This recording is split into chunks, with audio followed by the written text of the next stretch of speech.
こんにちは、あきこです。今日もインドからお届けします。前回のアルクトゥルスのテクノロジーの、動画すごい反響いただいてありがとうございました。簡単でね、効果があってすごいですよね。宇宙のことっていうのはね、本当に私何が好きかっていうと、スピリチュアルをやっていますけれども、宇宙のこと何が好きかっていうと、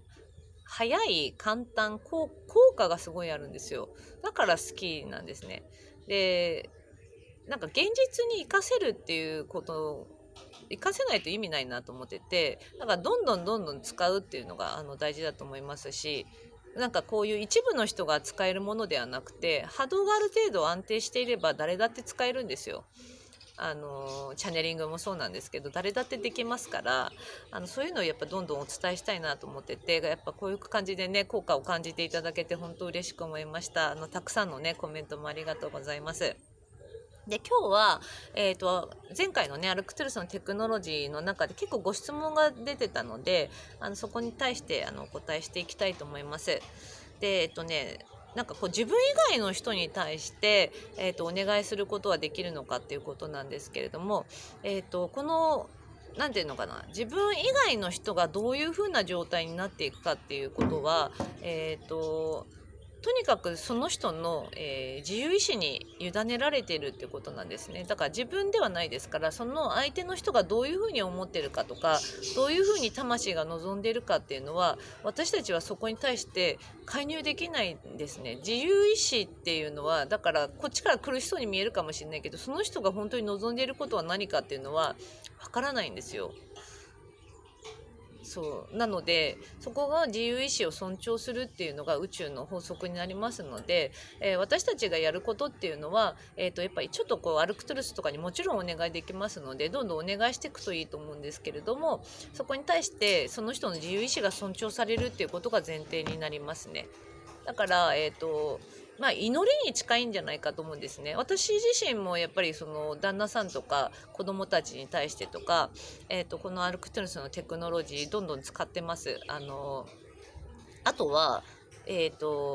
高次元の存在とかにね、お願いしたり、そのプロテクトしてもらったりってことを、やってるんですけども、それは、あくまでも私ができる範囲でやってますけれども、そこに対してどういうふうに効果があるか、作用するかっていうのは、やっぱりその人の魂とか自由意志に委ねられていますから、そこがどういうふうになるかっていうのはもう宇宙に投げてるっていう感じですね。だからこれだけね、子供に対して私がアルクトゥルスにお願いしてるのに、高次元の存在にお願いしてるのになんでやってくれないのみたいな感じで思ってしまうっていうのは、ちょっと本末転倒になってしまうっていうことなんですね。だからお願いしたらもう終わり。あとはその人の自由意志も、その人も創造主であり、高次元の存在ですから、そこに対して、もう委ねるっていう感じですね。で、やっていただけたらいいんじゃないかと思います。だからどんどんワンちゃんとかね、今ご質問いただいたやつで、ワンちゃんが病気です、お願いしても大丈夫ですかっていうのも、本当どんどんお願いするといいと思いますし、もうお願いしたら委ねるって感じですね。お願いしたら委ねる。お願いして終わり。あとはもういいようになっていくんだろうなと思って、ジャッジしないで、なんない、こうなんないとかって思わないで、どちらかというと、だから、祈りに近いんじゃないかと思うんですね。で、やっぱね、いい効果があるんですよ。すごくいい効果になっていくと思うから、どんどんやるといいと思いますね。迷ってんだったらやった方がいいって思います。躊躇する必要はないですし、高次元のエネルギーってもうどんどん使うっていうのが、いいと思いますね。出し惜しみしない。彼らはほらフリーエネルギーで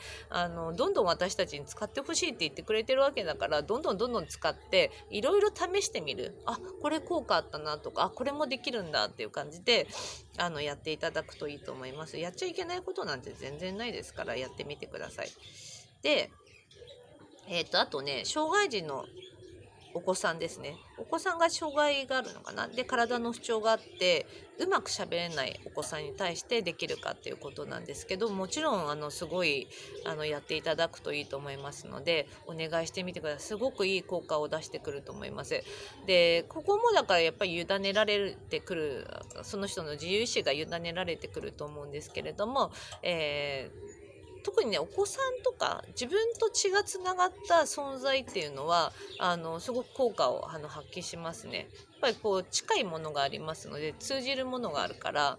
ただ例えば旦那さんとか第三者で全くこの血縁関係がない人っていうのは本当にその人の自由意志がどういう風になるかっていうのはちょっとわからないけど、祈りのような感じで思っていただいてアルクトゥルスにお願いしたり高次元の存在にお願いしていくといいと思います。はい。どんどん使うっていうのがいいと思いますね。あとはすごくいい質問があってアルクトゥルスにつながったつもりで変な、不条例とつながったりしませんか？アルクトゥルス以外の変なものとつながった時の判別法や対処法はありますかっていうことなんですけれども、よくねやっぱり高次元の存在とかやっぱ宇宙にはね変な存在もいますから、変な存在といい存在がいて友好的な存在と変な存在で、変な存在はいるんだけどなんてなかなかつながらないですから。でなんていうのかな、変な存在ってなんでつながるかっていうのは波動を結局私たちって波動だから自分の波動と共振したものとつながるっていうことなんですね。だから、このねテクノロジーを使う時もある程度波動を安定させてリラックスとかリラックス安心したらもう波動高いんですよ。リラックス安心して気持ちいいなみたいな状態ですね。だから寝る前って結構気持ちよくなってると思うんですよ。だからその状態になってるとこで、ハイヤーセルフにつながってでアルクトゥースにお願いしていくといいと思いますので、ここがね結局その雑念が多い状態とかでやってたってどこにつながってるかっていうよりもまずその雑念が多い状態だから、そこにお願いしてもジャッジ入れる自分がいたりすると思うんですね。ですから、ある程度安心とかリラックスとかの状態に持っていけば波動が高い状態作れますから、そこからやっていただくといいと思います。でだからアルクトゥルス以外に、変な不条例とかつながったり、寝る前はね特にそういうものはないと思いますね。変なものにつながっちゃったかなとかって気になるようだったらやっぱ安心とかリラックスの状態を持ってってちょっとこう無になるとかそういう風な状態でハイヤーセルフって高次元の自分自身ですから、変な存在につながるとかってもう絶対ないですから、まず最初に安心とかリラックスで、ハイヤーセルフにつながった状態を作ります。この状態はもう波動高い状態ですから、ここからアルクトゥースにつながっていくって意図していただければいいと思いますね。はい。そういう感じで変なものにつながるって思ってると変なものにつながりますので、気にしないっていうのが一番効果が私はあると思いますね。それよりもやっぱり自分が良くなりたいとかあの人元気になってほしいっていうその気持ちって本当にもうどんなものにも負けないですから、その気持ちを大事にしていただいて、どんどん高次元の存在を使っていくといいと使っていくってお手伝いしてもらうといいと思うんですね。で、アルクトゥルス以外の変なものにつながった時の判別法や対処法。まず波動が落ちた状態で、なんていうの、雑念とかがすごい多い状態で、チャネリングはやらない方がいいと思うんですけど、変なものにつながった時に、例えばやれ星人ですね。あれやってください、これやってくださいとか、この間もね、やっぱりあったんだけど、これをやってくれるんだったらじゃあ見返りにこれやってくださいみたいな、なんかそういう風なのってスピリチュアルなものにあるみたいなんですけど、それってもう結局高次元ではないなっていう感じなんですね。あれやってるから見返りにこれやるってすごい地球的じゃないですか。でそういうなんかこう闇の存在みたいなスピリチュアルとかなんだろうな、この宇宙存在とかでも変な存在って多分そういう感じ。何かをやったら見返りをやったり、あれをやりなさいこれをやりなさいみたいな感じですごいこう指図してくるみたいな、そういうのってなんかこう違う存在なんじゃないかと思いますので、あくまでもやっぱ中立でありなんていうのかな、私たちの自由意志を尊重するってことですね。これってねすごいね分かりやすいんですけど、人間として捉えた時にあれやれこれやれっていろいろ言う人とか、あとはなんて言うんだろう、いい人ってなんかこう中立じゃん。中立で穏やかで心地いいじゃないですか、一緒にいて。そんな感じ、人として捉えればいいと思うんですよ。人として捉えた時にいい人とかリラックスしてる人とかってなんか心地いいじゃないですか。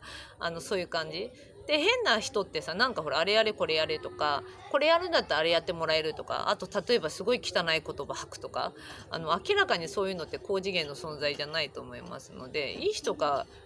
なんで変な人変な人を思い浮かべていただくと、そのような波動だとしたら、もしつながったねところがなんか心地悪いなと思ったら一回切っていただいて、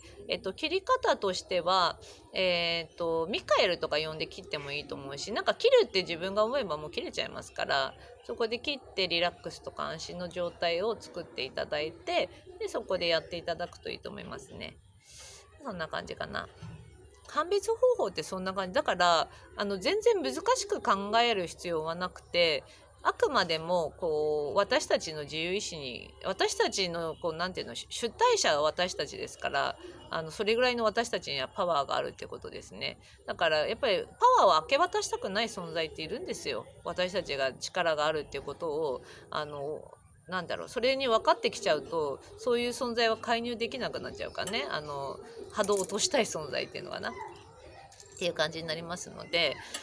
私たちがリラックスとか安心した状態になれば、波動高い状態作れますから、ここからアルクトゥースにつながっていただけたらいいんじゃないかと思いますね。一回ハイヤーにつながった方がいいと思いますね。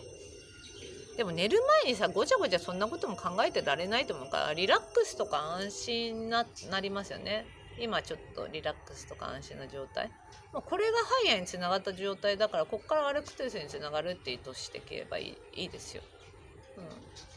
それでいいと思いますね。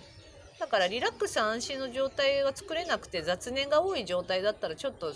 一回落ち着いてお茶でも飲んでリラックスしてこの状態作ればいいと思います。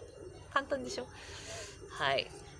こんな感じだったかな。今日はね、前回のアルクトゥルスのテクノロジーからのご質問で、自分以外のね人に対してどういうふうにお願いしていけばいいかとか、あとは変なものにつながるかっていうことの、ご質問にお答えしました。あくまでも主体者は私たちですから、何にもこのね、自分が主体的に生きるとか、自分が主体者である上とか下を自分が作んないんで、もうあくまでも自分が中心ですね。どちらかというと自分が上みたいなもんですよ。上っていう言い方も変ですけど、その軸は自分ですから、そこに対して手伝ってもらうっていうような意識がいいんじゃないかと思いますね。彼らはやっぱり本当友好的で、私たちの自由意志を尊重してくれますね。中立的でありますから、ここに対して、どんどんお願いして利用していくといいんじゃないかと思います。はい、そんな感じです。ではでは。